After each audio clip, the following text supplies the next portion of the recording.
Hello and welcome to Podsongs, where we interview inspirational people in service to others as inspiration for a new song. Today, our guest is the writer James Nestor, and my co-hosts and musical collaborators are Daniel and Lauren Goins of the band Lowland Hum. Hello guys, welcome to the show. Hi. Thanks so much for having us. It's lovely to have you. I've been floating along today with your music. Whoa. Yeah. Yeah. I am first. I think I heard of you quite a while ago. I used to play a bit with David Wax. I used to tour. Oh, nice. America. Yeah, a long time ago. I had quite a few shows with him. So and I played a lot around that Charlottesville area, and so I think I heard of you from them. But yeah, it was great to reconnect and hear all your music, and yeah, you've got a beautiful sound. Oh, thank you. You know, we're actually recording a song with David Wax tonight. No way. Well, yeah, in our studio. Yeah, David and his partner Suze. We collaborate a lot right now, and they've become really close friends. So that's really an interesting connection to make. Yeah. We told them we were telling them we were doing this, and David was like, "Oh, I think I need to pick back up a thread and get in touch with him." So I'll make sure he does. Please do. That would be lovely. Yeah, I'd love to do it with him. Yeah, he's developed a lot since he was very young, obviously, from back then. Okay. But now he's doing a lot more experimental, and well, you've all grown up. I mean, your music too is a lot more instrumental now, isn't it? Would you say? Is that fair? Yeah. Yeah, we started out kind of trying. We at the very early days of playing together, we had a band. Then we went down to a duo, and we were trying to create similar dynamic shapes with just two people. So it became this extremely minimal thing, and that's kind of what we worked on for almost 10 years. And then once we built the studio that we're in right now, we turned this old horse stable into a studio, and that's where we're sitting right now with the help of a friend. We are hard workers, but we don't have really any skills outside of music. So he would sort of tell us what to do. We would just do all the carrying stuff or removing nails or things like that. But we turned, this was just a kind of a falling apart horse stable. And now it's a small, like 600 square foot recording studio. Since we did that, we've been experimenting with it, sort of expanding our sound and adding more and more elements. And it's been really, really exciting and changed our process quite a bit. Mm-hmm. We're it's very, very fun to have a spot, and we used to record in whatever apartment we lived in. So we would just set up, record, and then have to break it down to live there. But you get up at 5 a.m. to record, so there's no background noise. Yes, we did that for real thing. Train track, so we had to get up pretty early, and then also like there were businesses around, so people would arrive to work, and all the car noise of like people getting in and out of cars and locking their cars, a little blip, blip. There were so many takes where you'd be in the flow, and then it'd be like boop boop, you're like, come on, you know. So we started recording at odd hours. Middle of the night kind of recording. We were just trying to explain that to we have a 3-year-old son, and he was like, why did you do that? We're like, well, because of the noise. And then I was trying to explain that certain lights make sound. And so we had to record by candlelight sometimes. And he's like, were buzzy. Yeah, the overhead lights made this, and we're like, okay, well, I guess we're recording the pitch dark, and we're like, let's light some candles. So it's kind of, it sounds, it was romantic, but it wasn't like planned for vibe or something. It was just out of necessity. But then it became it's a beautiful memory now. We did 3 records in that way, but now we could have an idea, run out here. I try to have stations set up so that there's a less of a barrier between an idea and having it down. Mm-hmm. So we could jump right into something if we only have an hour. Whereas before it'd be kind of like, we need 4 hours to really get in there and get something. Yeah, you lost the vibe then. Yeah. Mm-hmm. So whereabouts are you? Are you outside Charlottesville? Mm-hmm. Yeah, just north of town. Yeah, okay. About 20 minutes north of town, kind of in the country. Oh, that's a beautiful area. Maybe, I think we've dived straight in without giving an introduction. But if someone doesn't know about your band, could you give them the quick elevator pitch that you've tried and tested? Oh. Yeah. You want me to do my regular story? Oh, the story of us or the story of the Why music? don't you do it? Because you should tell the band just kind of what the band is, a little bit about the band. Okay. You want to do that? I think you should do your 10-second story. Okay. Here's my 10-second story I do at shows. I used to write songs by myself. Then I met Lauren and I was like, whoa, we should get married. And she said, okay, am I doing this right? Yeah. She said, okay. So once we got married, we started writing together. That changed the music. Then we basically spent the next 10 years on the road. And that's sort of what Lowland Hum is. We kind of figured out what it was by getting married and trying to do everything together all the time. So we wrote all the songs together. We started performing right away, trying to figure out. Lauren was very shy, but she was like, I'll try it, and kind of found our way. I was in bands for about 10 years before that. And her background was visual art. So our band is kind of like many aspects of our relationship seem to sort of be what the band flows out of at the very least. And her visual art background really changed the songwriting style as well, because I was more of a English literature major, story-based, kind of like traditional folk in a way. Loved, Woody Guthrie and Pete Seeger and Bob Dylan and all that, Joni Mitchell. And Lauren loves all that stuff too. But she brought this more imagistic, less linear approach, and that was thrilling to me. And we produce our own records too, and she wasn't aware of this, but she hears all these additional parts on things that don't exist, which is mysterious. I don't really understand how it works, but I'm the same way.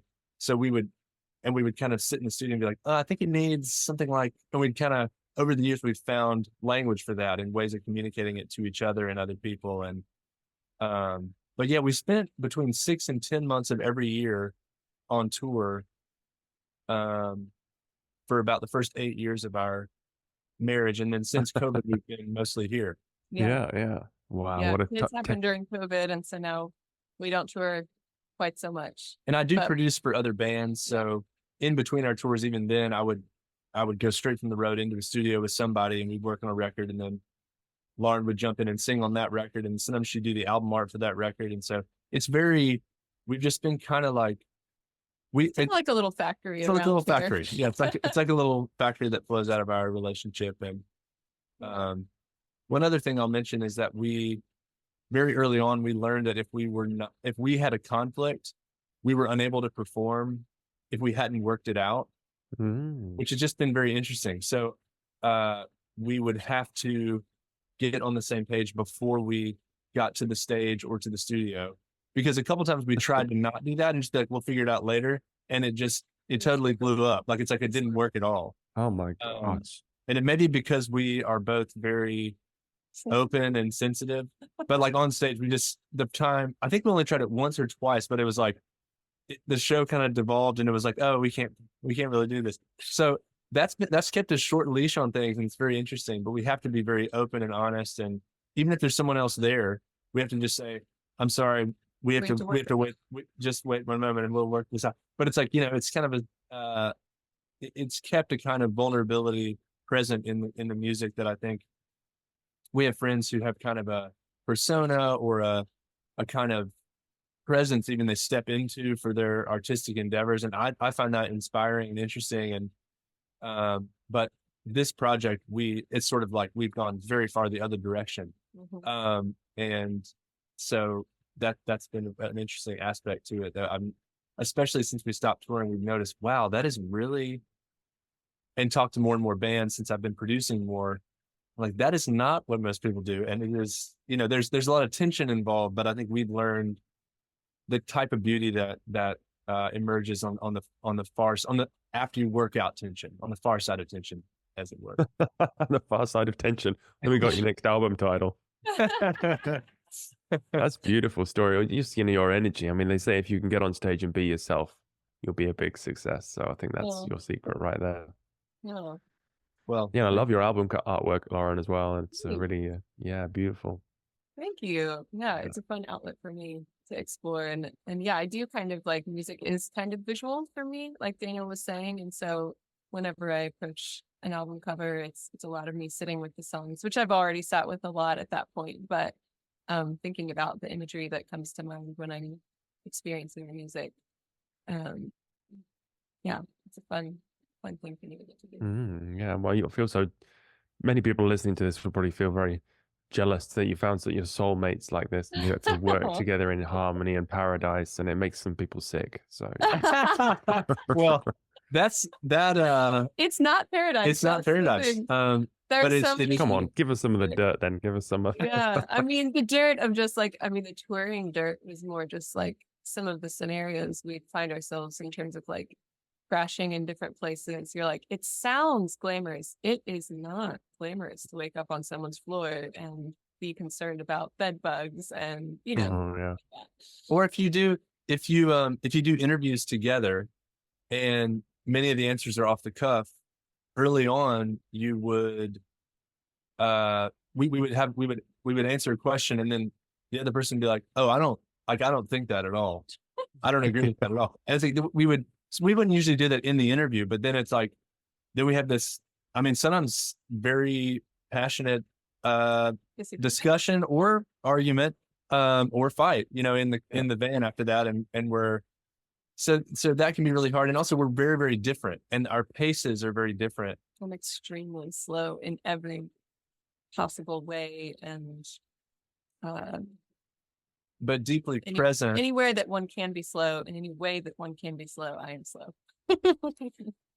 But I will say, and you're very I have efficient. I have a lot of forward momentum. He does. We'll say, but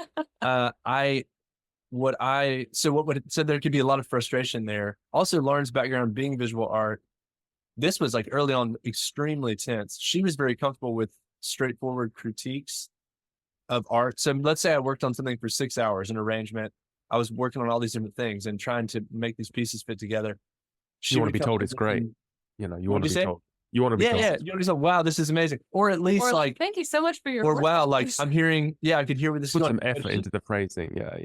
Yeah. She would, or like put, as my father says, she would put no pillows around the room. It would be like, you would just come in and be like, in 5 seconds, it's not working at all. It's like, you didn't even listen. Like, you didn't even listen to it really. Like, you got to sit with it for a minute. I spent 6 hours. You know, so these kind of, I wasn't used to that kind of, I liked it long term. And we usually agreed about it once I could get the ego out of the way, or at least just the fatigue of that. It's like the emotion. Yeah. It's vulnerable. It's vulnerable. Even if some of it's true, it's like, there are kinder ways. I think I've learned a lot about tact over the years, but I'm still learning more. Yeah, so there's tension there. But the other thing is, whereas I might write, let's say we're writing a song, I might write 15 stanzas and Lauren might write 3 stanzas. And what ends up in the song is 80% of what Lauren wrote because it's more distilled and comes from this slow observational presence. Right. And I have that aspect too in a way, but so I've had to learn to leave a lot more space so that I don't just fill in all this stuff, but that it truly is a collaboration. And we both had to do the uncomfortable thing of when we have momentum, stopping the momentum before it goes too far in one of our individual directions. To invite the other person. Right. To say, wait, before I take it all the way there, you take it and you influence it. And because we noticed when we were playing 6 nights a week, if we didn't both feel at home in every song, it started to chip away at kind of at like our sense of the joy of it. The joy of it, feeling yeah. like we could embody what we were doing fully. Yeah. And it's not like I need to feel completely at home in a song that's coming from your perspective about your experience, but being able to like stand behind the phrases. Yeah. You do a lot of amazing covers as well. That's really something that keeps. That's been really fun. Do you feel at home in them, or you have to feel at home in your version of it? Yeah, what we try to do is think, okay, if we wrote this, how would we arrange it if we wrote it? Or we think, what would be an interesting reversal on what's already there? Usually we admire the original recordings very much and never think that we could even approach it. But we think if we reinterpreted it, might it be interesting? Might it help us love the song more or open up a new space? That's been a really great way for us to find our way back toward recording after having each of our kids. We've done a kind of series of covers after we have two children, and each time one is born, it really shakes up everything. But a lot of our process, a lot of our writing process, especially. So Yeah, I feel like I'm still not back in the writing zone yet. And our second is turning 1 tomorrow, actually. So oh god, I hear you. I've got a 1.5-year-old. So oh yeah. really? Yeah. teething now and sick as a dog. So that's teething. So hard. Teething is not for the faint of heart. Think about it. It's like I know. bone erupting through your gums. I know. That's I know. painful. I don't remember, but I can imagine. And his nose is completely to what we're going to be talking about today. To segue, Oh yeah. Yes. completely blocked nose. So he's a real mouth breather. So, but how did you come about the work of James Nestor then? So I was talking to my doctor, and That chair just squeaking. oh, sorry, yeah. Okay. I was talking to my doctor, and he suggested that we read or that I read Breath.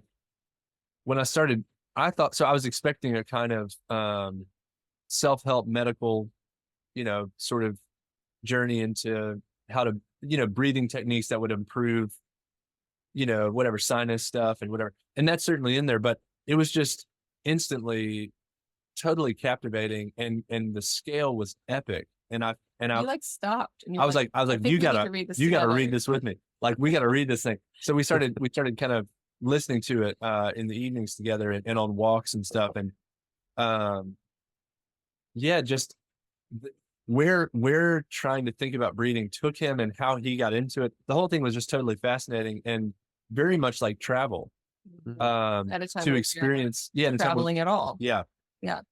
And it was also helping us both personally a great deal. So we were, having like, I guess when you have young kids, they bring home all this, their immune systems are working stuff out, and then they're bringing home all this stuff. So, and then we're trying to sing all the time, and it was confusing. And we're always, one of us had a cold, and we're trying to leave distance so we both don't get it. And, but you should tell the story. Well, there was like I'm not gonna be able to remember the exact like factoid, but something about breathing through your nose while sleeping sends a signal to your brain to like suspend the urge to like get up and go pee in the night. And I was like 8 months pregnant at the time, and just like waking up so much in the night. And I was like, if this works, I will be a convert. And I was getting up so much in the night, and then I started intentionally like breathing through my nose while sleeping. Did you tape or? I didn't do the tape. I don't know how we got ourselves to, I think just thinking about it, being really conscious of it as you're like drifting off to sleep, and like kind of reminding myself. But I would get up once, and I'd been formerly getting up like 8 or 9 times every night to go. So I was like, I'm super pregnant. This is like for real. It is working. And okay, another thing, even when my nose was blocked 2 weeks ago, fully blocked by some kind of sickness, I forced myself, when I was trying to go to sleep, I forced myself to get a tiny stream of air into my nose and out for 15 minutes. And slowly it opened all the way back up, and I could breathe again, even though I had a cold. I had that experience too. And so a lot of what he talks, it's 15 panicky. minutes. You're like, it's not working. I can't breathe. But if you're patient, it does work eventually. And if you remember in the book, he's talking about how you're sending signals to the type of tissue that's in there, and the tissue is realizing, oh, we need to let, like, air needs to go through even if there's blockage. So it can extend, it can expand, it contract, and so the depth of it was just incredible, and then the way it was playing out in our personal lives. And then I was thinking of singers. I told David Wax to read it, and I was just telling other. I was already aware of it. She's like all about it. She's like, "Oh, James Nestor." And she's like, "That's so cool." So I think that musicians could really benefit from the book, and also it's just a thrilling read, and the way it connects to philosophy and human history and our relationship to rhythms. Even it's there's something very calming to the idea of breathing like a wave in and a wave out, and this kind of the way that breathing brings you into the present, and all of a sudden you're moving through space with more awareness. And so some of the things we were curious about in talking with James is asking him, how much of this is physical for you? Has it affected the way you think? Is it, because he kind of seemed to get into it because of his own health issues. And I also found the book I found it very funny too. And I found like certain scenes immersive the way like a film can be. You sort of set the scene like that, that scene in Paris when they're in the catacombs and he's in there with sort of like anarchist, people that are interested in Catacombs. archaeology and catacombs. It's just like, the far reaching scope of it was really impressive to me and exciting. And It was really entertaining. We very quickly became like annoying to our families because we would just start like telling them all these things that we could tell they don't really they don't care. They don't know. And we're like, but you gotta try it. And do you do with your children? And do you manage to push them to close their mouths? I try to. I've never talked straightforwardly with them about I it. do. But I've like our baby a few times I've like just kind of like put my finger over his lips a little bit just to see if he would breathe through his nose. And I've done that some. I notice he does tend to breathe through his nose anyway. And our other son, I've been talking to our other son. sometimes I'll say, hey buddy, if you try to breathe through your nose, I think it'll help you. But I don't. He's 3 now. He just turned 3 in December. So I have to admit, we were tempted to try the hold their mouth shut thing while they're sleeping, which was like a thing from, I forget if it was like from some other culture now, or if it was like something something James found in an old, from a couple hundred years ago or something. But yeah, a couple times when our baby was asleep, I was like, I'm not going to do it, but I can see why someone would do it if it would help them long term. Yeah. Have you tried this at all with your? No, but he is very, very blocked, so I don't know. I should try it. I mean, I'm very into it too. I like notice if I lie on one side, the other nostril opens. So right?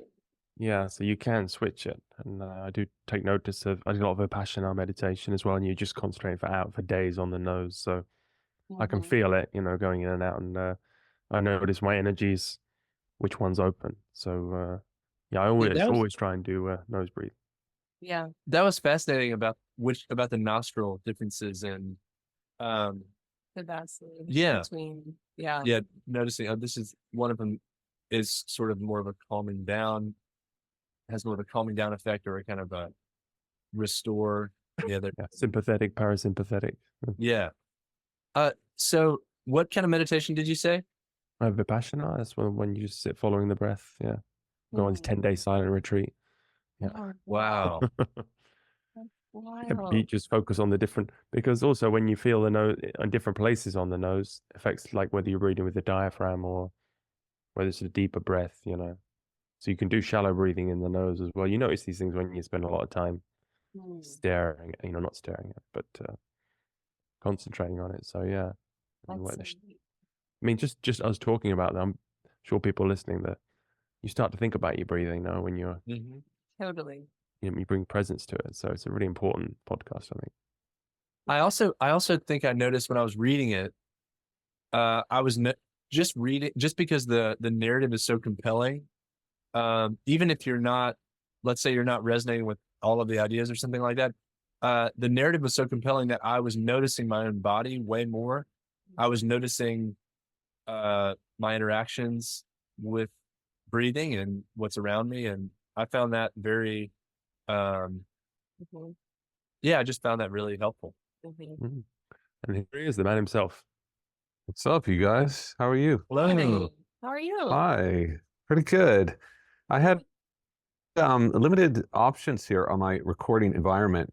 So there's like a freaking broom closet upstairs, which is terribly echoey, and with producers involved here, I didn't think that would be too cool. So I'm trying the backyard, and if you think this is not going to work, you just let me know. We'll go upstairs. It's perfect. Yeah, it looks really good. Sounds good. Yeah, sounds good. Okay, good. Look at that.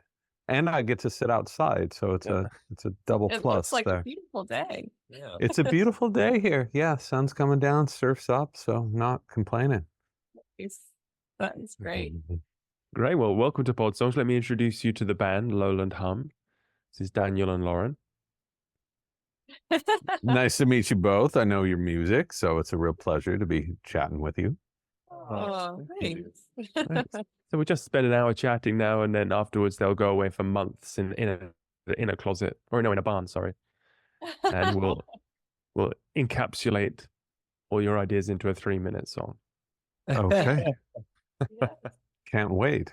3 minutes. Has to be 3 minutes. It can be 2 minutes. 2:58. 3:01. Okay. We need it to be. We needed to somehow sync up with the ideal number of breaths in a minute, or something. You know, I don't know yet, but we have to find some way to have it be A meaningful length. yeah, a meaningful length. That's right. It's not based on Poetic. marketing. It's based on For people's intention. Attention span. Yeah, it can't be 12 seconds because that's the. That would be 2 healthy breaths. If you're going 3 minutes, that's about 18. So it could be an 18 measure song, just really extremely slow. There's so many options when you start thinking this way. I'm Yes. excited to see but I don't have to do the thinking. You guys have to do the thinking. I guess I just do the talking, right? Yeah. It's easy. Yes. Okay. All right. I can do that. That's true. That's true. Oh. Well, we were just talking about how we came across your book, and so my doctor told me to read it for various reasons, and I was expecting it to be primarily a bunch of things that I need to do to improve my breathing, or Just kind of like general I thought it'd medical be- self-help. yeah. But then we get into the book, and it's this epic journey, and the narrative is so compelling that I found myself thinking about breath but feeling like I was traveling. And so when we were talking about doing this idea of having a conversation with a non-musician that inspires a song, for us it was the first thing that came to mind. It's like, well, this book, we're now talking to our families about breathing all the time, even though we can tell they don't want us to, and they're trying to get us to stop. But like, if you read the book, you're not going to feel that way. You're going to feel like you're a world traveling person who has it reaches back into history, it reaches into philosophy. There's all these. We were just amazed by the scope of it, and the way, I think my experience with great teachers is that they open up a space in which everyone's discovering something, and the way the narrative was laid out opened up this space where it didn't feel like this is another sort of self-help book or self-actualization book or biohack book that is a long list of things to add to the long list of things that you need to do every day that all take an hour and you can't do it. It didn't feel like that at all. It felt like it was wonder centric. And so we were just so grateful for it. And in a time where we had been mostly recording and We not used to travel traveling. a lot. Yeah, well, We used to tour a lot. yeah, the majority of our band, we've been on tour 6 to 10 months of every year for about 8 years up until COVID. And so most of our shared time has been different city every night, performing 6 nights a week, that kind of thing. So anyway, getting to immerse ourselves in a narrative that also had all these things to say about the way human beings move through space and time, and sort of it was increasing our awareness of our own breathing. But I think it was like, I've been aware of my breathing some in like the context of singing or like exercise, but not just like as I'm moving through my day, just like not something I was aware of at all. So it was like immediately helpful, which is kind of cool, I think, to like within like the first chapter or two to be like, oh, my life is already a little bit better after having opened this book. Yeah, I just shared an anecdote. I was really pregnant at the time, and the tests, I thought I'll put this to the test. If it passes, I'll be a convert. I was getting up a lot in the night to pee, like a lot, like 8 or 9 times a night, very disrupted sleep. And I was like, I'm going to try this, breathing through my nose while sleeping, because I remember that little factoid about like it's sending a message to your brain to kind of suspend that urge to like get up and go to the bathroom. And I was only getting up like once in the night, which is just, to me, I was like, that the proof is in the pudding. That is remarkable. And it's just fun. It's just exciting to realize that that being more aware of processes in your body isn't a burden. Yeah. It opens up possibility. And so anyway, that's why we were excited to speak with you. And also, the more we've read about you, we were like, wow, this is just going to be a really fun conversation, at least for us, and we hope for you too. Yeah. So with that whole where- intro, I mean, this is going to be incredibly disappointing for you guys. You know, after all that, I don't know what to say. Thanks. You know, I'll just mention one thing, that I came into the research of this book not knowing anything about breathing, right? Because no one had told me about it, even though there's doctors in my family and all. They never discussed any of this stuff with me. And so it was only through years of research and this process of discovery that I was learning. So each of those chapters, like, I'm learning new stuff. I had never heard of this stuff before. And I thought it was all complete BS until you try it out, right? Until you look at the data, until you talk to the scientists. And the thing that stunned me the most was like, why haven't we heard about this stuff? It's legit. You can see it for yourself. You can measure it for yourself. You can measure your sleep, the heart rate variability, blood pressure, whatever. And no one's talking about it. I thought that was so strange. And it's still strange that you go to your doctor and they look at all these other metrics, but they're not looking at your breathing. If your breathing is off, then you're always going to be unhealthy. So it's an odd world. But to answer your direct question, I am in Portugal right now. So hence the sunlight and the pool. I don't have this in San Francisco. It's not like this at all. So, well, but that's how they do it out here. A lot of pools, a lot of sun, a lot of surf. Love it. Food. Yeah, it's cool. That is awesome. Magical. So yeah, the first question we have is, in your own life and practice, we were wondering if you learning about all this stuff, if it was primarily physical in its effect on you, or whether you notice difference in mental health, mood, or spiritual, emotional benefits, or any, because I think one of the things you did so masterfully in the book was connect the physical to the historical, but also, I mean, even going back to the skull shape and all of this fascinating information, but also, you know, you're speaking to all these people who are practicing meditation on a regular basis, and you tried all these different methods that seemed extremely connected to spirituality for some of the people, but acknowledging all of these things are actually connected. Yeah, it's all connected, of course. But yeah, we're just curious. Did you notice things? I know you noticed physical things, but have you noticed in an ongoing way anything else that's been that has sort of manifested or whatever?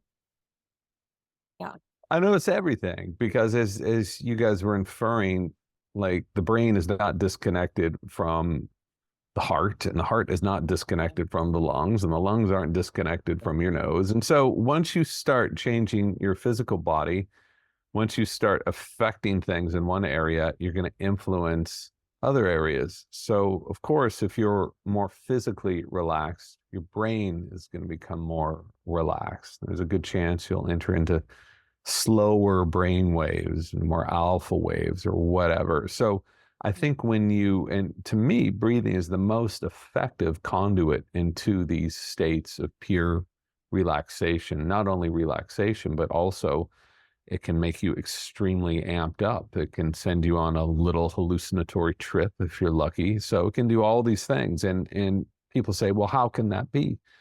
I've never heard of this. Well, have you ever tried it? Because every single person I know that has tried various modalities has gotten something out of them. It's just a matter of putting aside your preconceived notions and just allowing your body to do what it's naturally designed to do. It's what we've been trying to sell our families, man. I know. They don't want to hear it. They're not. They want to talk about sports, sports, dude. They want to talk about football. No, it's the same thing for me. Yeah. Even with the doctors in my family, they don't want to talk about this stuff. You know, it's just that's not their jam. Because Western medicine is so good at fixing, you know, emergency situations, acute problems. It's so good that people think that filters down to these lower grade issues, and it doesn't. It's so bad at chronic low-grade issues. And this is not my opinion. This is the opinion from all of the now hundreds of doctors I've talked to. Right. So, which is why they're starting to explore this. I can't believe your doctor recommended the book, because some doctors hate this book. They say, I'm not going to read about breathing from a guy who's not a doctor. You know, I'm a journalist. I'm not a doctor, but I am allowed to go out and talk to doctors and talk to researchers and find the true story and not worry about like losing my license if I piss someone off. So that's the key. Yeah. He talked to me about the reason he got into being a doctor was because he was interested in human flourishing. So he's saying, are you flourishing in your life? And it's like, well, that was actually why you went. You're like, I just feel like I'm not doing that. Yeah, I'm kind of. But there wasn't like an acute. I mean, you had some. Yeah, it's like I'm not sleeping. I have so many ideas in the night. I just wake up for 3 hours every night or whatever. And all these kind of things I was bringing up, you know. But the overall thing was just like something's a little. And he's like, he asked me like, how's your breathing? And I'm like, how's your breathing, man? I don't know what you're talking about. He was like, okay, read this thing. But you know, I think, you know, artists try to acknowledge, the artists that I know try to acknowledge how connected everything is. And many times in these processes, you realize, yeah, you need fallow time. So one year we toured 11 months. And when we got home, Lawrence pulled me aside and was like, hey, in interviews and stuff, and when you're talking to people, I don't really understand what you're talking about right now. Like, I think we went so far that you need, like, we need fallow time. Like we need to slow way down. And so I think we're still experiencing the effects of that, even though it was like 4 years ago. Or whenever I think it was 4 years ago. Some of our questions for you are about travel, because it seems like we've had a similar amount of road time, or at least, you know, we were reading the bio on your website, and it was like, it seems like you're constantly on the move. But Lauren, you take the next question, because okay. So I'm skipping now. Yeah, great. You can edit that out. So we kind of have like two modes with songwriting, give or take, but one is more like planful, more linear. We kind of know what we're going for, and it's a little more labored. And then another mode would be just like, this is what's coming out of me right now. I'm just going with it, however far it wants to go. Trust the subconscious. Yeah. And we were just reflecting on how your book really reads as a journey. And you kind of alluded to this earlier about, I'm just curious how much of it was like mapped out before you started, like, and how much of it just kind of unfolded as you explored this one thing, it brought up these other things, and you just kind of went down this trail that you maybe didn't know what exactly it was leading. So I mapped out all of this book meticulously, and that's how you sell a nonfiction book. You sell it on the proposal, right? It's about 50 pages. Here are all the chapters. Here are all the characters. Here are all the subjects. Here are all the epiphanies, you know, you're going to have, and all of that. And I spent a long time trying to really figure it out. I mapped the whole thing out, sold the book on that, went out into the field, spent about a year and a half out in the field, and had to throw absolutely everything away. So years of work, because I didn't have the story, right? You know, usually the story is a couple layers deep. It's never the first guy who has the flashiest website. Like, that's the guy you never talk to. Or maybe you talk to him to see who his friends are who don't have a website, right? And so it's usually a couple layers deep. But this one was so deep that it took me so many years to figure it out. And where I knew that I had to scrap everything I had done before was when I started learning that so many of our breathing problems are tied to this shrinking of the face, the shrinking of the jaw, these crooked teeth, these, you know, noses that are too small, sinus passages that are clogged up. I could not believe it. I'd said, you know, I've had various classes in anthropology, and I had studied a lot of art history, had done all of the humanities, and no one had ever mentioned this. And if you go on the NIH website, they say, what are the causes of crooked teeth? They say, oh, it's genetic, which is completely wrong. So once I realized that something happened in our evolution that made us the worst breathers in the animal kingdom, you have to answer other questions and to really find out the true story behind that. You have to, well, there's also pollution. There's clothes that are too tight. There's like this perfect storm of things happened all at once to make us just struggle on every breath, which is what a lot of people are doing right now. So that's when I had to scrap everything. And once I started going down that path, it just opened up into some very, very weird pockets. And I had the opportunity to go deeply into those pockets. And, just like when you guys are writing songs or you're producing stuff, you throw out around 90% of what you research and what you do. And that's what I did with this book. And the reason it took me so long, years and years, is I kept writing it and thinking, okay, this is definitely it. Like, it feels good. I think I have all the subjects. I give it to my editor, my agent, and they'd be like, yeah, no, it's still not there. And they were right. So we kept working and kept working. And while I kept working, over every 6 months, I'd give them a new version. It wasn't quite right. I discovered new stuff.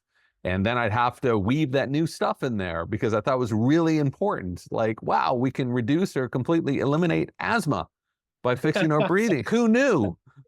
Like, and it sounds like new age garbage until you actually look at the science. So that was my path. I'd love to say that, I just followed an ABC, passed in my book after, 18 months on my way. But no, it was just years and years of toil and misery.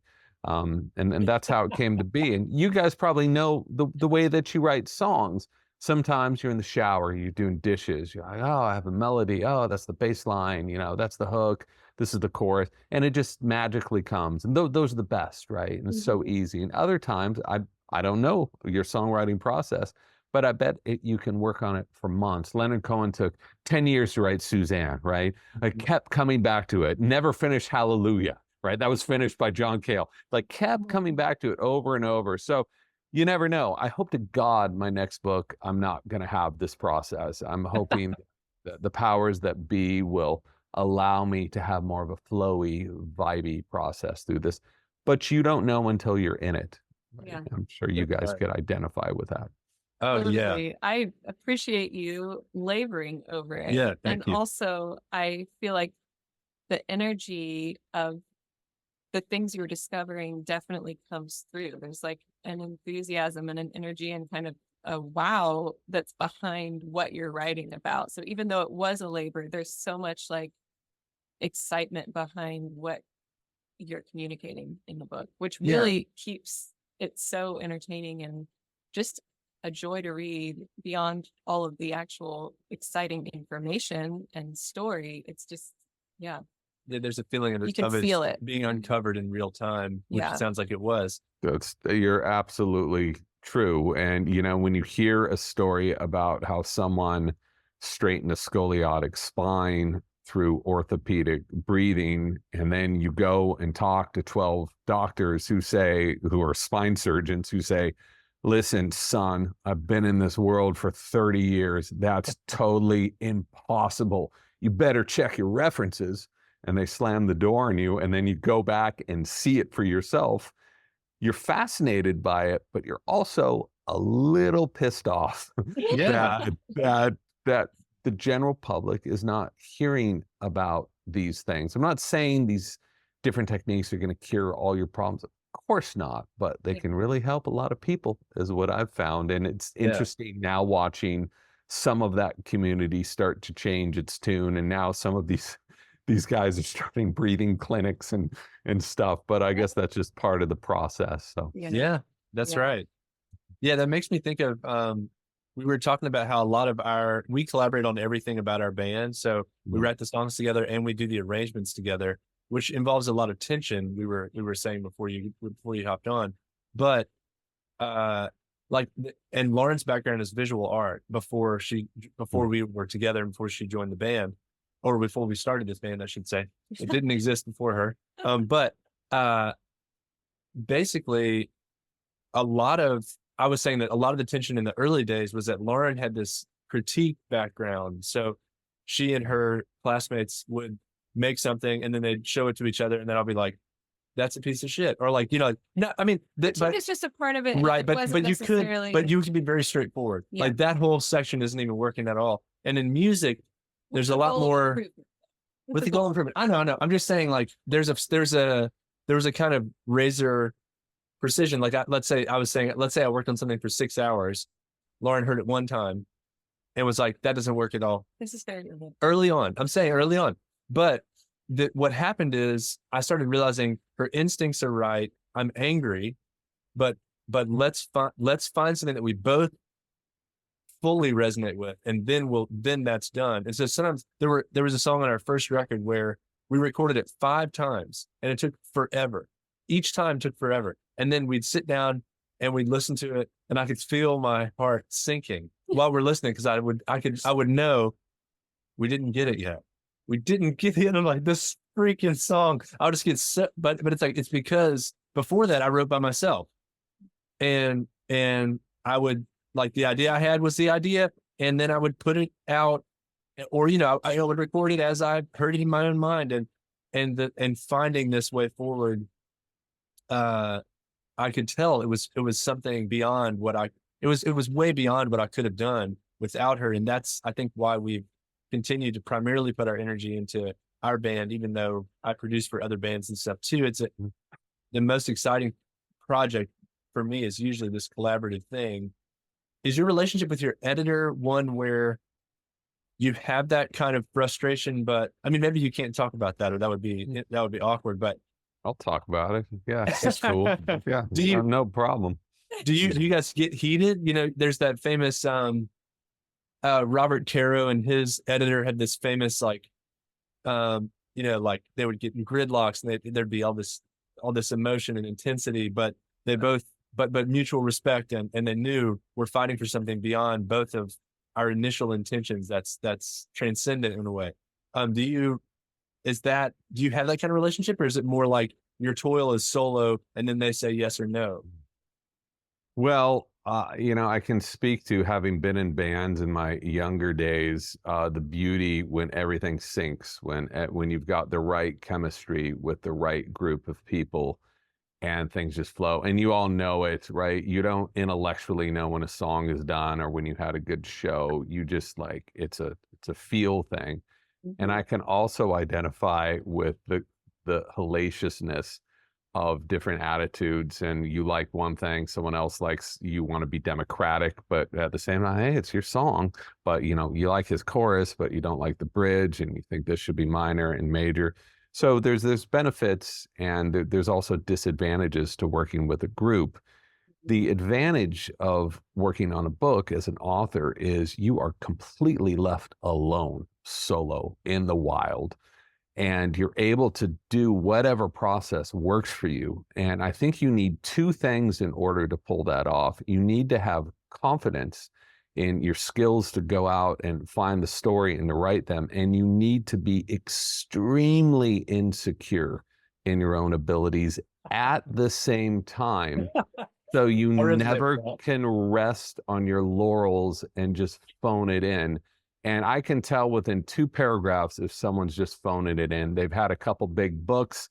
They just want to cash the next check. You can just feel it in their writing. So I think that there has to be a certain sense of desperation when you're researching a subject. That desperation can be because you're poor and you need that next advance, or that desperation could be you're really sick and you need to get healthy and you're looking for answers, or the desperation can just be curiosity.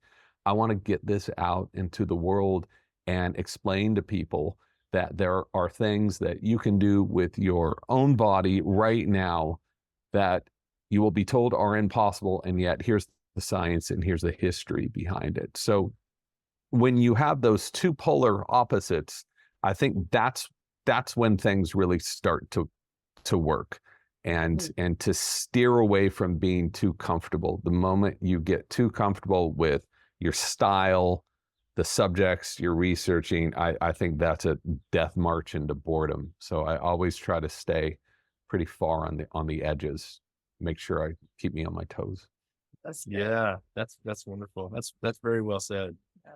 That weird combination of a Confidence weird amount of, and like an unbelievable amount of insecurity. confidence and unbelievable amount of insecurity. It's a And kind of urgency? No, that's desperation. desperation. Yes, desperation. Well, like it can be urgency if if you are under a deadline, and I don't know if that's how you guys work with your own stuff. This is how so many terrible albums have been put out by these bands who were put on tour. And the Yeah. first album's great because they had years to write it, and the second one sucks because they had 6 weeks to write it. Yeah. But I think that to always be considering that you're in a place of privilege to be doing what we do as well. Like I worked decades to be able to write books, like very poor, scraping it by, and now I'm so privileged to be able to research this. I'm not going to waste away and just pick something that's really easy or I don't really resonate with. Yeah. Mhm. Yeah. We totally agree with that, and do lots of various things to try to stay in touch with that. I mean, some of the desperation comes naturally. To me. Yeah, But, totally. but yes, I totally agree. It is a privilege, and we're very honored to share music with people, and people show up. We're always so grateful to them. We try to tell them, you could use your time. I always say in our shows, you can use your time any way you want, and you're choosing this. Like our thoughts are not more important than anyone else's thoughts, and what could happen here because you've chosen this is totally different because you did. And we feel a different possibility because people showed up with expectation. They're looking at us like something's going to happen. And we're thinking, because you're looking at me like something's going to happen, something might happen that I can't even control totally. And it's this thrilling thing that I would imagine as a writer, you have that feeling too. You're opening up space. You did for us. You're opening up space in our imaginations by years and years of your life being put into something. I now have thoughts that without you, I would never have had. Yeah. Totally. It's incredible. I mean, there will literally be a song because of this conversation, but in a less straightforward way, like over the last year or two since we've been interacting with what you've written, we've had all these kinds of ideas that we would not have had, and it's thrilling to think we could do that somehow in someone's life. But you could say that very much the same about writing songs and performing songs. You're giving people the space to come into an area, either physically or subconsciously or consciously or spiritually, that they wouldn't necessarily have had without you being there delivering that song, either through a recording or through a live experience. And that's what art is, right? You're trying to allow people to view the world differently and enrich their lives in some way. Does it always work? No. But you're giving them the opportunity, and that's something I would never want to squander. Like, I have very limited time in my life, right? And so if you're asking someone to spend 5 hours reading your book, right, you better put on a show.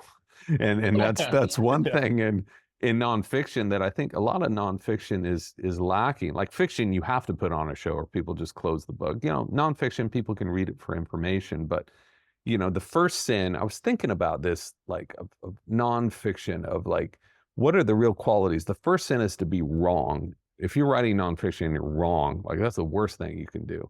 The second thing I believe, and a lot of people forget this, is to be boring. If you bore people that they don't want to read your stuff, then you've failed. You failed almost on the same level of being wrong. And I'm sure as musicians, right, you can hold some sort of pretense that I'm going to write a 16-minute song and it's all drones, and if no one likes it, then screw them because I know it's important. Like, okay, Lou Reed, Metal Machine music, that's cool. Yeah. If you want to do that, but at the same time, if you can also create something that's 3 minutes long, that entices someone, that can push them and challenge them in some ways, but also allows them to come into a place in which they're able to be more comfortable and to learn something about themselves, then that works too, right? That's also legitimate art in its own regard. Totally.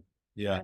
Surprise. You talk about surprise being of the best possible offerings, because all of a sudden you're kind of off balance, and you're thinking, whoa, that was the image that followed that other image. That's so, yeah. And then you're kind of thinking, what is going to happen? And I don't know. I don't. Such a healthy. Yeah, it's thing healthy. to be It's exciting. surprised. So the next couple of questions we had were about travel, because of it seems like we share that that a lot of our life is spent that way. So, are there specific practices and rhythms you use when traveling that have been stabilizing for you, or help bring a kind of cohesion to the days that could be so varied and never repeated? For breathing rhythms, or just habits in general, really just in general. You know, when I was younger, I used to be a lot more flowy with my travel vibe. I could get away with having a lot less, just traveling with a backpack, be content. I've noticed, like, as I get older and the travel is as rigorous, I can get more tired more easily. You know, I can't be sick for an event. If I'm doing a big public event that someone has planned for 10 months, right? I have to be locked in, not only not sick, I can't be tired. So you start to accumulate these systems that work for you. And now I've become one of those weirdos I used to rip on that have very specific things. And I've come to this system out of necessity, not out of being just super pickled or controlling, but like, this is how I'm able to do what I do, by eating a certain way, by reducing blue light exposure at night all the time. So I travel with frickin' light bulbs. You heard me, orange light bulbs, which is, well, if you track your sleep, you will see how effective this is. I want to know about the light bulbs. Okay, I'll tell you all about it. So once you develop, and now I have just like, you know, about a quarter of my luggage is filled with these things that I use. And part of that system is breathing. And that doesn't mean I'm carrying around, you know, yoga pants and idols and sitting in front of them all day. Breathing is something you do throughout the whole day and all night, right? So you can adjust your breathing per the environment and per where you want to go mentally or physically or whatever. So luckily I have these things. I've been doing them for so long now. I have them in my back pocket, these tools that I can pull them out at any time. I spend a lot of time in airports and in lines at airports. So instead of being frustrated, you can take that as an opportunity to dive into a different way of breathing, different way of thinking. This is when I always put on headphones and listen to music and breathe in a different way, and it chills me out. Otherwise, it's just hours of frustration. And who wants that? I dealt with that before, but it doesn't make me a better person. Yes. A friend of mine just reminded me yesterday that when I was 20 and I first started touring, I was trying to convince the guys in my band that we should all try to like traffic. Because I was saying, what are the other options, guys? Like, what are we going to do? Like, we spend 6 hours a day at least driving. So let's love this thing, because like, it's the majority of our time. We play for 1 hour a day. So like, we got to like, what are we going to do? Hate our whole life except 1 hour a day, and then sort of, we're going to go insane. And I was like, and he was reminding me, he's like, dude, you talked about that all the time and nobody liked it. I was like, yeah, nobody ever liked that idea, actually. But using that time, you know, trying to find a way. I find a similar, I want my frustration to be useful. And I actually want to go away. I want to receive the slowing down portions of life as that fallow time that I avoided like the plague for 10 years, you know? It's necessary. And yeah, I agree with that. And I think the other question is kind of the flip side question, which is, sometimes for us, we noticed we would try to do certain things when we were home so that it would communicate to ourselves that it wasn't the same as when we were traveling. Help us internalize that we are now home. Yeah, we would kind of like, we had certain things we would sort of save it for when we're at home, because then we'd be like, oh, now that I'm experiencing this, some of it was just like tea or, you know, various things that we would try to keep apart. I don't know. This could just be a weird instinct that we had, but we wondered. We felt very displaced in that season of our life. So we had like these things we tried to do to differentiate the times, but I don't know. Yeah. Did you have anything that when you're home, you're like, I'm doing these things when I'm home. I have a home rhythm or a home, you know, certain symbolic actions or something. We would listen to, you can't listen to vinyl on the road, right? Or, you know, whatever. So that was one of ours. We'd say, okay, we're only listening to vinyl, no streaming at home or something, you know, whatever we could do to regulate or something. But we'd often be home for only 3 days at a time. We do laundry, we get back on the road, and then we have another 2-month tour, or that was how we did it for years. So maybe that only makes sense if it's that very specific thing, but we wondered, yeah, does that bring anything up for you? Well, I bring elements from my home with me, and that's what that little pack is, right? Yeah. And so my home is just like with you. It's usually just unpacking and doing laundry and looking through like a trash bag of mail of just garbage, which just gets me really, really moody. I'm able to see my dog and hang out with my dog, which is real special. You know, so there isn't anything specifically because I travel so much and I've gotten comfortable with that. What I've noticed I am starting to do a lot more is I would always just fly into a place and fly out as soon as I possibly could, because that's the efficient way of doing it. And, you know, I take a 6 a.m. flight out, which means waking up at 3:30 a.m. and then sleeping on the plane. I just don't do that anymore if I can help it. I stay an extra day and I just sleep in an airport hotel. And I'm just like, that's where I can get completely burnt out. And I don't want to get burnt out. I always want to be excited about doing research. In the moment where you're just like, oh, maybe I don't have to show up and do that interview in person. Maybe I can just call them is the moment that I think you're going to lose grasp of the real story. So there aren't any specific rituals, because so much of what I do, I bring with me, and I recreate the rituals that I've established at home around. That totally makes sense. I really do want to know about the light bulbs. I'm here to answer. Listen, it's so cool. Like, I'm here to answer what I've never had these questions asked of me at all. So this is how it usually works. It's, what is breath? It's like, okay. So you can take that any which way you want, right? and no one has read the book who interviews me. Oh yeah. How would you answer that? What is breathing? So they're you're on TV. You're on TV. They've never read you. They don't know who you are. They've got this page of bullet points. So that's a long way of saying this is great to talk about luggage and light bulbs. I'm so into this. Yeah, good. So good. we can talk about. He can just clip this out. The light bulbs. So we can talk about that now. I can send you the bulbs I got because I went through like a dozen of them before I found the ones. Yeah, the ones. I can send you my protocol. And here's the problem, though. They're so effective on the road. You start using them at home, and then you're the weirdo across the street with the stupid lights on. You're going to get a lot of shit from a lot of people. So just a heads up, I'm not responsible for that. We won't. We live in the middle of nowhere. No one's going to care. Okay. Nobody cares. Nobody knows what we're doing. Nobody knows what's happening out here. If it happens to us, no one will even know. Yeah, that's right. I mean, we won't. Actually, we won't be fine. Yeah, if something happens, we won't. I will send you my list of light bulbs. Okay. Great. Okay. And I'm curious because I just have like a very deep irritation in general. It's a dislike, but also like a mistrust of the lighting situation we're surrounded by all the time. Not just like when we're looking at our screens, but just everywhere, and even in our home probably. So I'm curious about this. But this has been on the I don't want to create more work for you though. You should be extremely nervous about the quality of your light. And that's it might be included in something I do in the future. It could be, but trust me on this.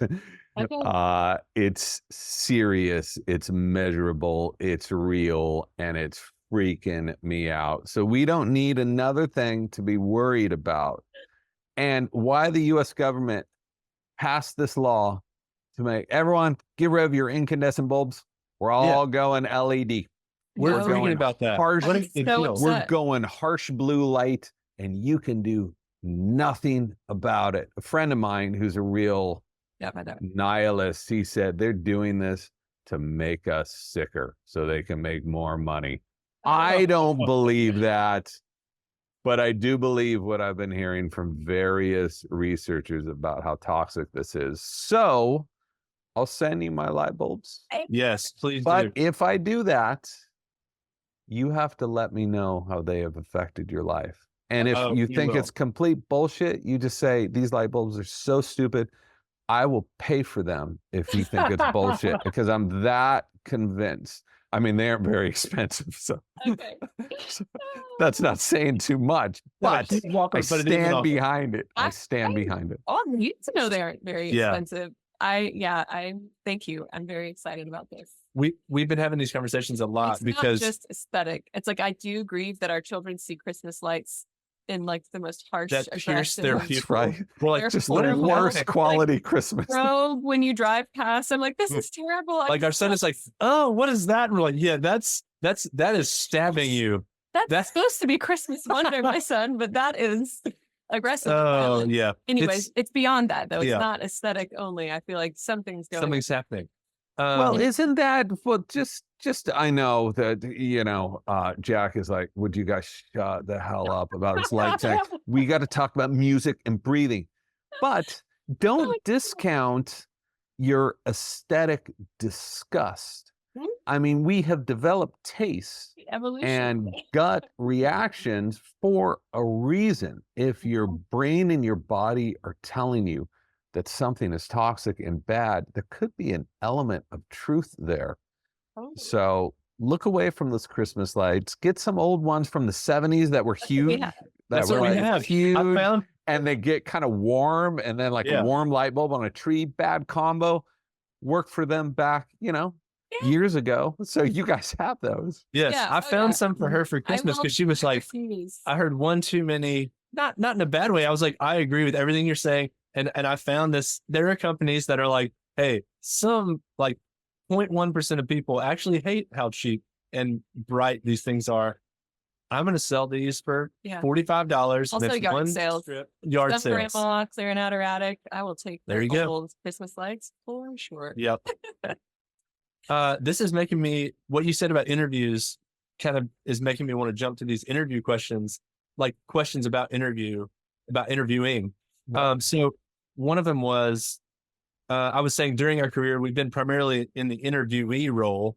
But from what we read, we imagine you've had to interview thousands of people yourself for what you do. So we wondered if you've noticed certain things that, certain tactics that are, I don't know how easy this would be to articulate, but how do you keep somebody on topic or staying within the realm of what's pertinent to what you're interested in without being distasteful or sort of like being like, okay, I don't care about that. What about that? Like, how do you do that?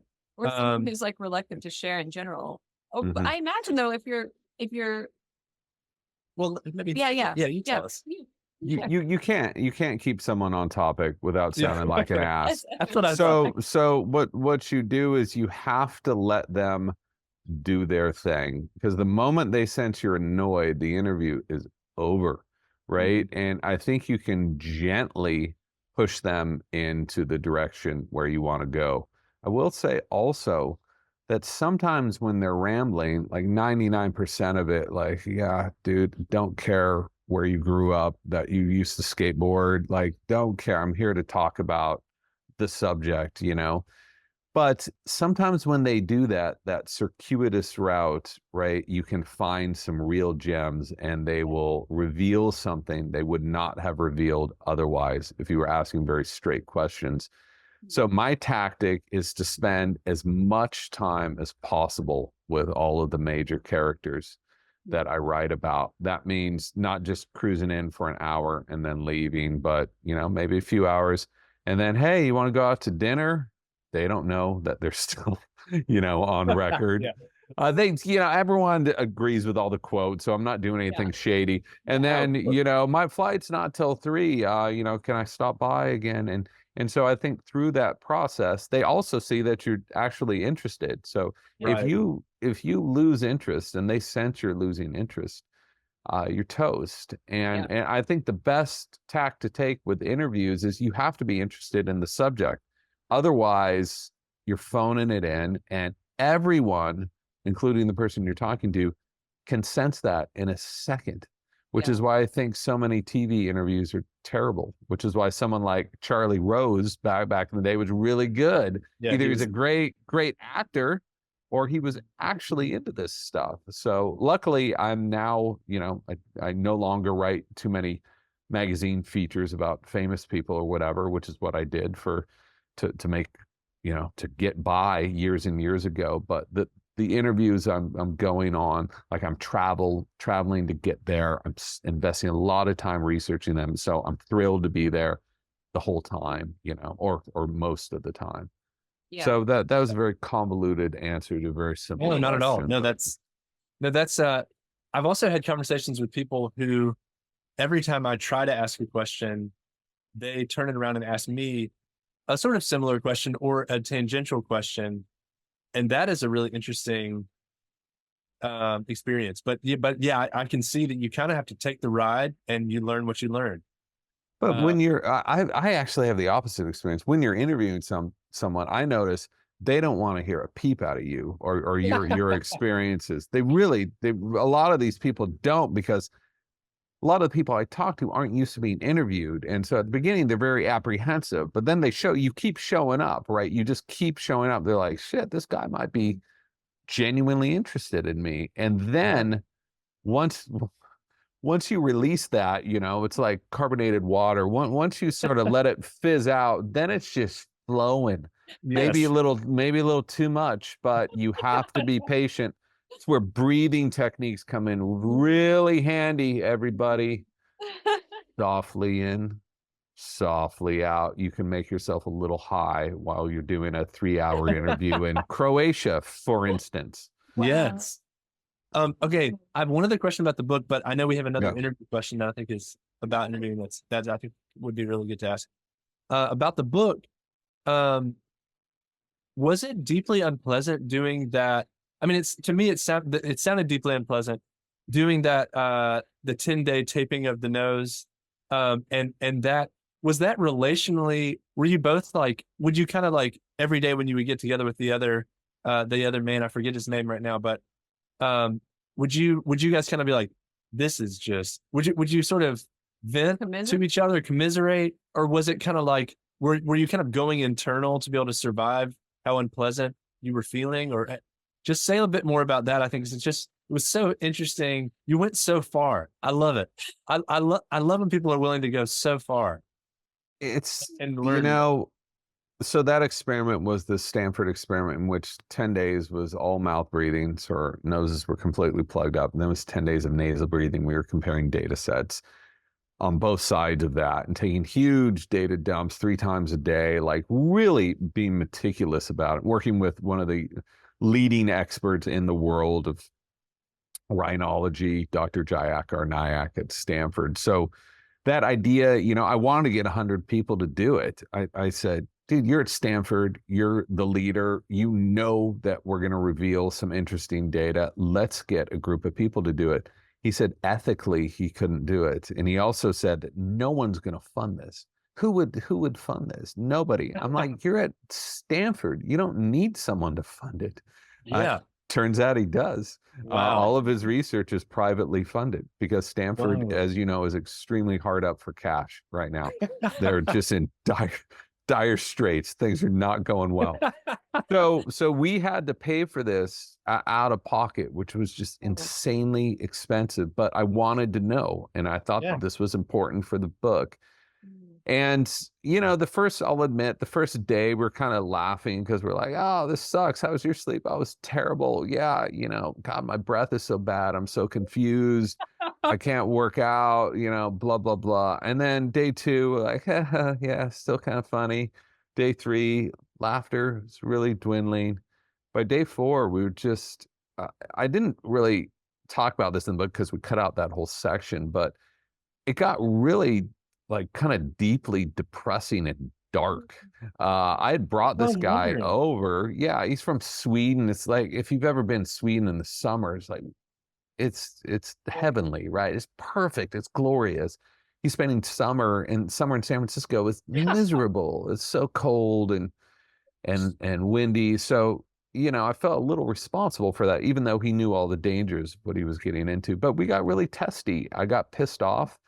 At one point, I was like, why am I doing that? Like, I have the book is there's other stuff in the book that I can do, and it was really hard. I'll admit, really hard, because we didn't know. Like, I think we were getting mild infections in our noses. Like, no one had done this, so we could have like really screwed ourselves up. But then in the back of my mind, I'm thinking, about 30% of the population in spring is breathing through their mouths. They're plugged up all the time. They don't know why they are having migraines. They don't know why their sleep sucks, why they're snoring, why they're having sleep apnea, or they're having all these respiratory problems. And I thought it was important enough to stick through it. And we did till the very end. But it's really nice to get that stuff out, and I'll never, ever do that again. And I don't suggest anybody. A few bros have written, and they're like, hey, man, sign me up. I'm ready to go 30 days.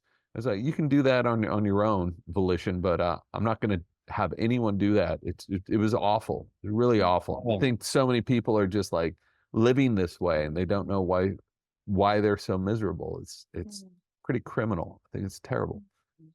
Man. I think redouble my efforts with my dad. I know we tried to get. Well, we shouldn't say anything else about that. Maybe cut that out. Okay. Anyway, maybe that'll light a fire. Let him. It would just. I think. I'm excited about reading the book. Yeah, I think you would enjoy the book a lot. But yeah, I think you would enjoy it. Along those lines, should I do this? This last question. Well, if you read it, I can do that. I can ask it. Well, do you want to do?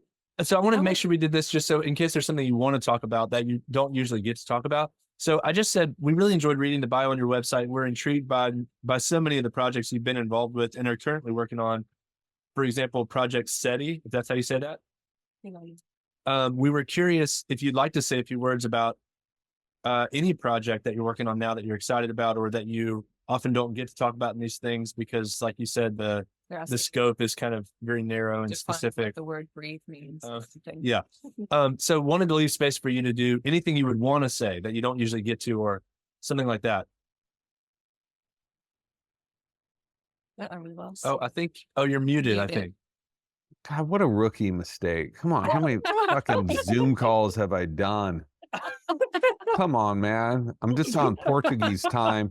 If you guys notice, I don't know, you see, I keep moving my chair back because there is some sun that is just blazing in here. So if you're wondering why I'm scooting around like this every 5 minutes and the surf is just kind of now pumping, it's because the sun, you can see it there, is trying very hard to get into my pupils. So anyway, let's talk about some other stuff. So I learned how to free dive years and years ago when I was researching my first book, Deep, and I had these experiences that were real physical experiences. They weren't psychic experiences of really communing with animals on a level like I did not think was possible. Because if you're free diving, you're silent in the water.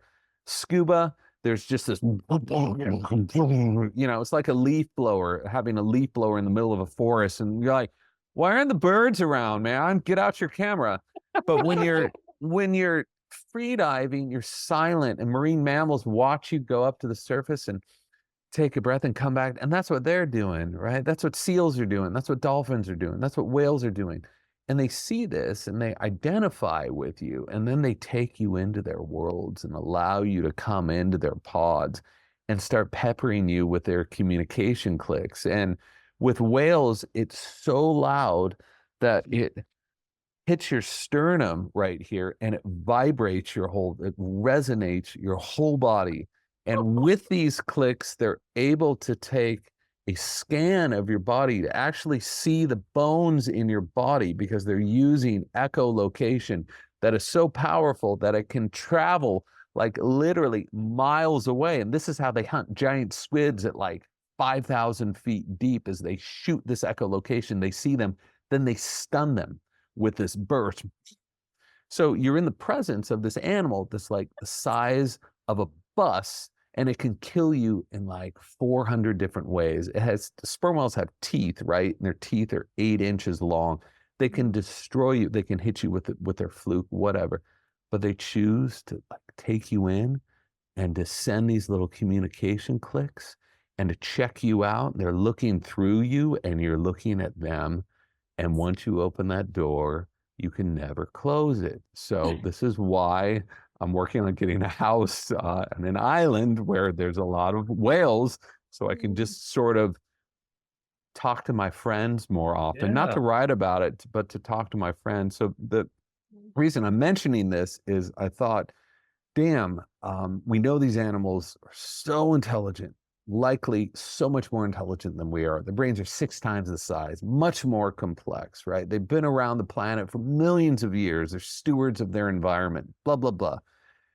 With all the technology, can't we figure this out? So I worked for years with a group to try to build a system using AI and machine learning to do this. That group is now up and running. I have stepped away because working with academics and academic egos and turf protecting, I just thought it became the saddest thing in the world that we have the opportunity to truly make contact with these animals and learn something. And instead, it's about whose freaking byline, name is at the top of this paper. So it drove me insane. But luckily, the positive news is we now have the technology. There's not just one group. Now they're competitive because they want their name up there first, which is good. Like, good. Yeah. Get them fighting. Capitalism. And now Capitalism. this is capitalism in the cetacean language, world scheme, corporate industrial scheme. So now they're all battling to be the first to put their stake in and, put their name on something, which is cool. So it's happening. So they're starting to record these clicks and understand it. And I just hope that we're not going to be stupid humans and screw this up in some ways and use their clicks to go hunt them more or to find more oil or some shit like that. So we'll see what happens. But that was my role. I'm still involved in that world, but I cannot hang out with the humans. But any day can I hang out with the animal kingdom.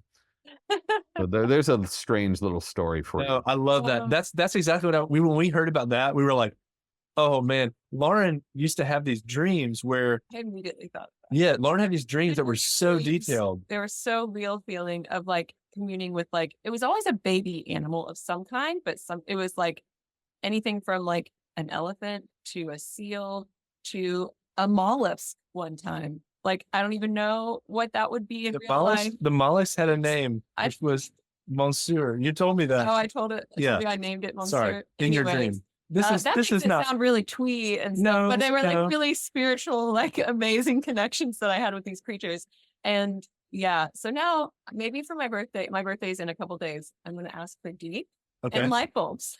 And light bulbs. So here's the thing, though. Here's the thing. That's their birthday. You should sell them together, right? You give them in one package with some sleep tape. Also like this. She would tell me, though, about the dreams. This is what's amazing. The first thing I would hear when I wake up is she'd say, hey, like I would wake up to her saying, hey, I just had this dream where I was connecting with an animal. And I'd be like, wow, okay, tell me about that. And she would say, it was like we were making eye contact for 5 hours. So it's like, it's not like, it wasn't this sort of like cute sort of thing. It was like this, I was like, whoa, like and she would sort of have lots to say about the specifics of what was being communicated, but it was beyond words. And Lauren described herself as slow. Lauren described herself as slow earlier, but her presence, just slow in pace and right. I know, but I'm saying, but you mean like, we just have different paces. We were talking about, like she would write 3 stanzas, I was saying, and I would write 30, and then about 80% of what she wrote would be in the song because it's coming from this other place. And so when she was describing these dreams, I was thinking, I don't know anything about what you're saying. And I'm so thrilled to be near, even just to hear about a dream of it. It's like, it seems like so healing to be around. And I think that when we first met, I told her, I think you're a songwriter because the way you phrase things, I think would be refreshing to as many people as would engage with it. One of my favorite things she wrote last year was the song called, I know, I'm sorry I'm doing this, but this song called Mystery Hymn she wrote. I was a part of it. We're always a part of every song, but I wrote the guitar part and then was a part of finalizing the lyrics. But I think she just had this distilled thing, and I think it has something to do with what you just described about the way that you were being with those creatures. It's like beyond the passage of time, or something that people say if they're high or something, but you know what I'm saying? Like, so it's exciting to me. And that's why I wanted to leave space for that. Cause I think, certain things are marketable or useful for an interview, and certain things are thrilling, and sometimes never the twain shall meet. But sometimes they do, sometimes we do get to do that. Like you said, sometimes there is a 3-minute song, like I'll Be Your Mirror, another Lou Reed song that does everything that you're talking about, but it's in this distilled, powerful, relatable thing that's hospitable to the listener. So anyway, yeah, I'm just imagining your experience. I'm thrilled by that. Like, oh, well, you guys have young kids. Whenever you have the opportunity, whenever it avails itself, there are some secret spots that have not been polluted by Instagram people, where you can actually go if you're willing to put in the time and effort to open that door. So just give me a holler. It could be years from now. But they're there. The animals are still there, and that opportunity will always be there. Wow. that's amazing. Thank you so much. Thank you. Yeah. We have one more question, but are we Sure. out of time? Should we cut it off? We can cut it off. I can do one more. What does the boss say? Yeah. Yeah, that's Of course, yeah, this is beautiful. He has no comment. Okay. He just said beautiful, which could be beautiful stop or beautiful Yeah. go. Like let's stop over our heads. Let's Yeah, Here in podcast land, we have no. we'll do one more. Okay, Yeah, one we'll more. do one So more. should Yeah. we do this? Yeah, okay, so we were talking about how, like, there's like a Spotify artist account that'll tell you, like, people who like you also like this. Or we just kind of generally notice that when we are touring, there's like a handful of subcultures or demographics that we feel like, oh, generally this is where our audience is. But we were wondering if you've noticed maybe this isn't even a helpful question, but if you've noticed particular attributes about the people that are drawn to your book, or people maybe who stop you and say, oh my goodness, your book, or whatever. It's really weird because it's really all over the map. I mean, it's from teenagers who care about their facial structure. They don't care about being healthy. What kid cares about like being healthy? They care about how they look. And so, being taught in some classes to elderly people who have COPD, who were basically left to go die, who significantly reduced their symptoms, who have another lease on life, to kind of everyone in between, like the bro biohacker crew. They want to pump more weights. That's cool. Eat more steak. That's awesome. They want to breathe better. Love it. So it's been, a whole range of folks. And we, because of that, I wanted to put together these retreats. I was like, what would it be like to bring together this super vast range of people and expose them every day to a different modality? Because you can only go on these retreats. They only do their one thing, right? It's all day long, just their one thing. I'm like, that's bullshit. Because some people respond to that, but some people respond to pranayama, some people respond to buteyko. So having done that and seeing this range of, you're hanging out with an 80-year-old and then you're hanging out with an 18-year-old, and they're both grooving on the same level. It's really awesome. And so that's been the funnest part of this, is the range of people from all over the place. I've spent a lot of time in Europe and Eastern Europe, and talked to people from Mongolia who are really into it. I want to do a book tour of Mongolia. They want to bring me over. So it's everyone breathes, I guess. So Yeah. everyone can. There you go. It's universal. Very Well, interesting. So we started doing these specific kinds of shows that actually are a collaboration with this band called David Wax Museum that Jack also knows of this band. but we made up this experience based on the dark dining thing that was, you know, you eat in the dark. So we had this idea of doing a show where the audience is blindfolded and we move around among the audience, and we did it mostly unplugged. And we did it 7 years ago for the first time. And then we did it as an experiment, and we were kind of kidding. Like, I mean, we were just kidding in that we were like, let's just do it. We'll just put it out to our fans and just see who comes. And the people who came, it was like this incredible experience. And they all stayed for hours after talking about what it was like. It was amazing. And like you're saying, so we've been doing these more and more and more. And we've been dialing in the experience and figuring out which songs are ideal for this. And then we started writing songs specifically for the experience. And then we capped it at like 50 people. We did one bigger one. It didn't do the same thing. And but it's the same exact. For the audience, we just had to sprint a lot. It felt like getting addressed. Yeah, it felt. It also just felt like it felt like we weren't able to give each section of the room the same kind of attention as when we're just moving among 50 to 70 people or so. But what we noticed is the type of music we make is very specific. So it doesn't resonate with everybody. That's not offensive to us. It's fine. But these particular experiences after the show, what people are saying to us, maybe about the music for about 5 seconds. And then it's about what it's like to be a human being and what it's like to not be on a phone, what it's like to sit with people. They're not looking at you, but you're all sort of breathing in a room and the music is washing over you, to hear the sound of someone's voice, the actual sound waves hitting your body, all these different things. And so over the last couple of years, we've been focusing on these more and more. And I think it's because of what you just said, that it brings together people that really might not be in the same sort of experiences together ever, the way the culture is right now, where everything's dialed in to very specific, it appeals to very specific people. And so the whole restaurant is for this one type of person or whatever it is, you know. Music's that way too, the niche kind of marketing things. And so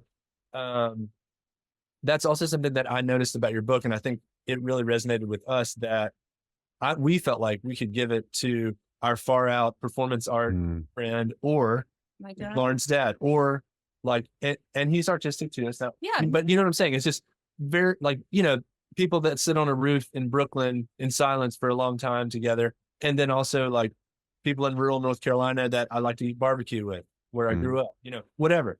That where you end up not talking about how special the person is, who this thing is coming through, but you're talking about what it's like to be a human being and what we can learn by being near each other and having these kinds of experiences. I would go to a retreat. I would too. Like what you're describing. I do it. Yeah. You're feeling like you really want to do that. Pretty certain working on it, or? No, we've already done a few. Yeah, we're awesome. doing them now. Yeah, and just trying to figure that out. And for those same reasons, I mean, this sounds like everything everyone's talking about now, but there's so much polarity, you know, especially in the US. I don't really get that vibe out here, where you can't hang with anyone. And plus, everything's so stratified. Like the old people, you go there. Young people, you go here. And it's not like that in a lot of other cultures. And I think we're really missing out on the wisdom of that through line from youth to older age. Yeah. And so however you get that, through breathing, through music, through whatever, you know, I think is beneficial.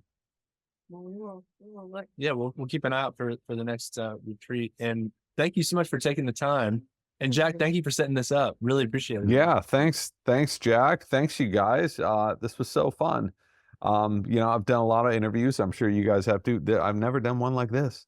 So it's really cool. Same here. And are you inspired for a song? You what? You inspired for a song? Oh yeah. I have some ideas. I have some ideas. Okay. B flat minor, descending chords only. Okay. Oh. No. You are free. Do it. See, you don't want to collaborate with music with it. I can't wait to hear what you guys cook up. So I'll be waiting. And I'll send you info about light bulbs. Oh, and, yeah. Her birthday's this week. I gotta get on this. I gotta get on this. Okay. I really want to. I'm gonna order it as soon as I hear from James. I'm gonna order it. Okay. Me too. Please include me. I'd like to. Yes, let's all share it with everybody. Sounds good. It's a small sample set, but we want it. But we all are into it. Okay. Yeah. We'll see what we can do. All right, y'all. Let me know if you need anything else. Otherwise, thank you very much. Really enjoyed this, and take care. All right. Thanks, James. Okay. Bye-bye. Bye-bye. That was great. Delightful. Yeah, well done, guys.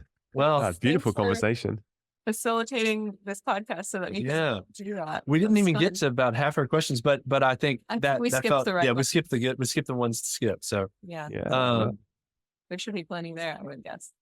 and we don't have regular childcare, but we will, as soon as we do, the next time that the babysitter who's with us today can come back, we'll start to work on the song. Oh yeah, it's good to do it while the iron is hot. Yeah. Yeah, exactly. Yeah. And if you can send us, can you send us the recording of this Sure. Yeah. Yeah. so we can so we be could helpful. jump back to a couple of things he said. Yeah, that'd be wonderful. Great. Yeah, and we have the band here in Italy, so if you want to do something, I know you can do it all yourself. You don't need my help, but you know, we got you want drums or something like that, and it's Oh, easy. wow. Oh, that's wonderful. Yeah, and I we wanted do them every I did week, want so, to ask yeah. you, are you writing songs primarily now? Are you primarily doing the podcast, or is it both all the time? Yeah, I mean, I try and write a song as well, like a backup song. I don't think it's necessary in this case because you guys are, you know, you're both here and you're both so dialed in.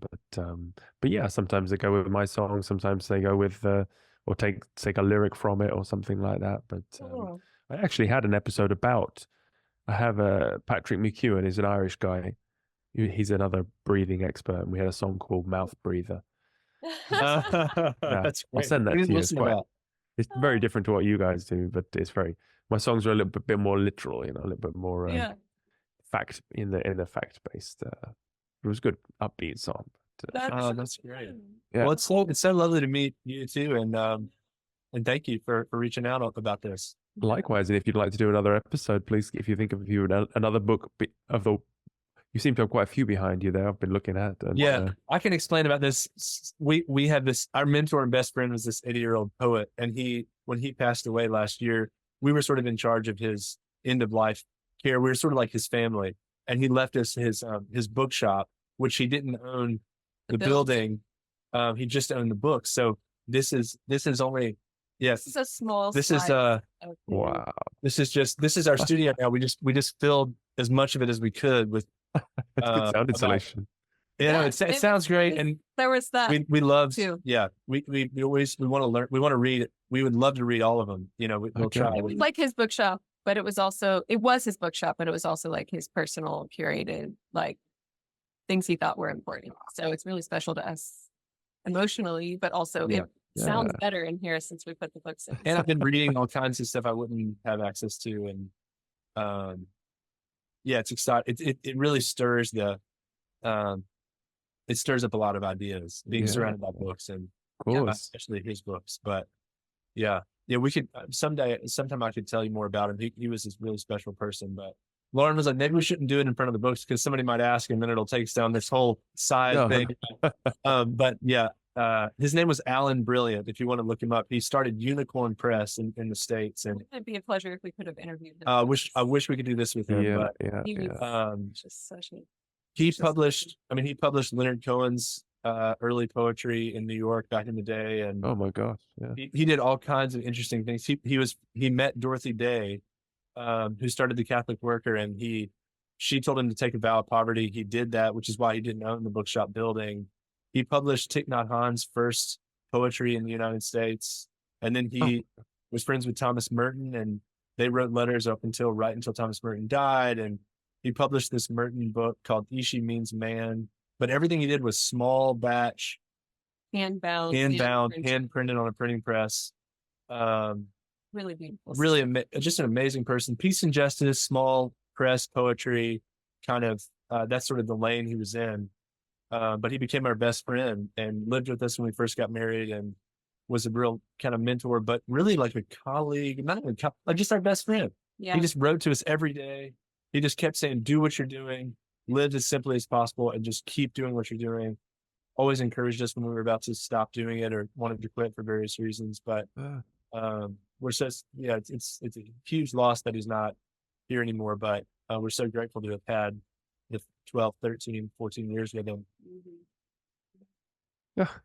But Moved anyway, in with you when you just got married. That's so good. yeah, I know. Kind of an odd thing, but it Yeah. made sense to both of us at He the lived on time. the Yeah. corner in his bookshop, and it kept getting broken into, and he was telling us about how he woke up with someone standing over him, and we were just like, we have an extra room, just like Yeah, and you're on tour a Yeah. lot, so you could look after. Yeah, we're on tour. We're like, you'd have the house to yourself, And and Yeah, but we there you ended go. up every time we're home, we'd eat dinner every night together, and Yeah. I think these intergenerational homes are so important, especially with. I wish I had, now with the young kids, I wish we had them.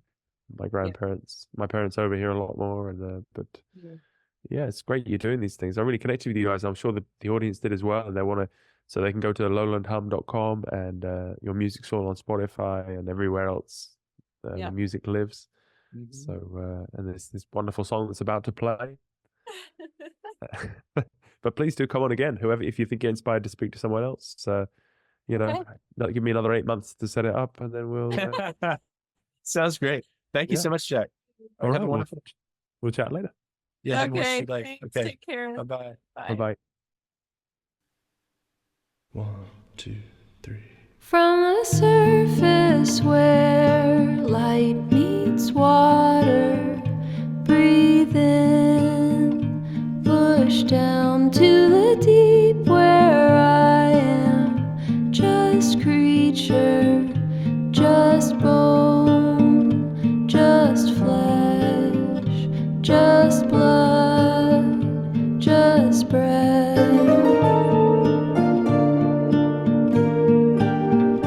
What's a tear that falls underwater? Just you, just me. What is weightlessness with a stranger? Two hearts, one sea. Where I come from, we don't deserve your trust.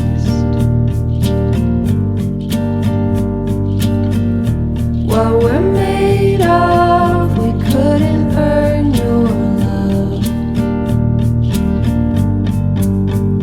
Like a spring from the center of the ocean, breathe in, push down. There's a gaze that can cut through my commotion, breathe in, push down. What are words when two are beholding? Just you, just me. When the tear and wave are communing, just salt, just sea. Where I come from, we don't deserve your trust.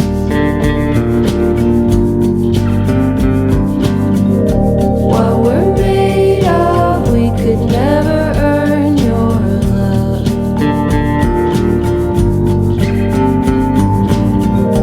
Where I come from, we use our strength to crush.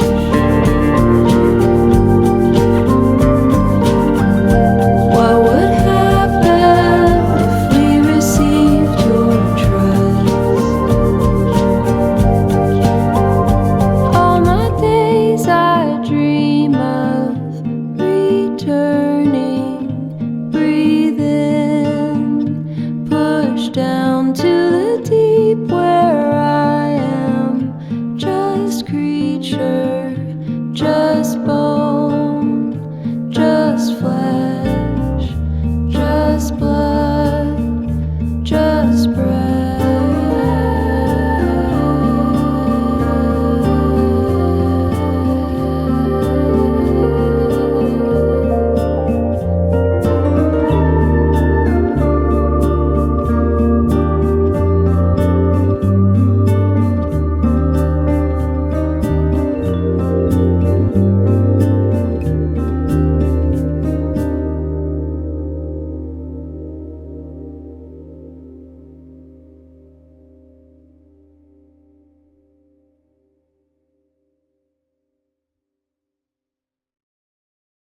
Thanks for tuning in.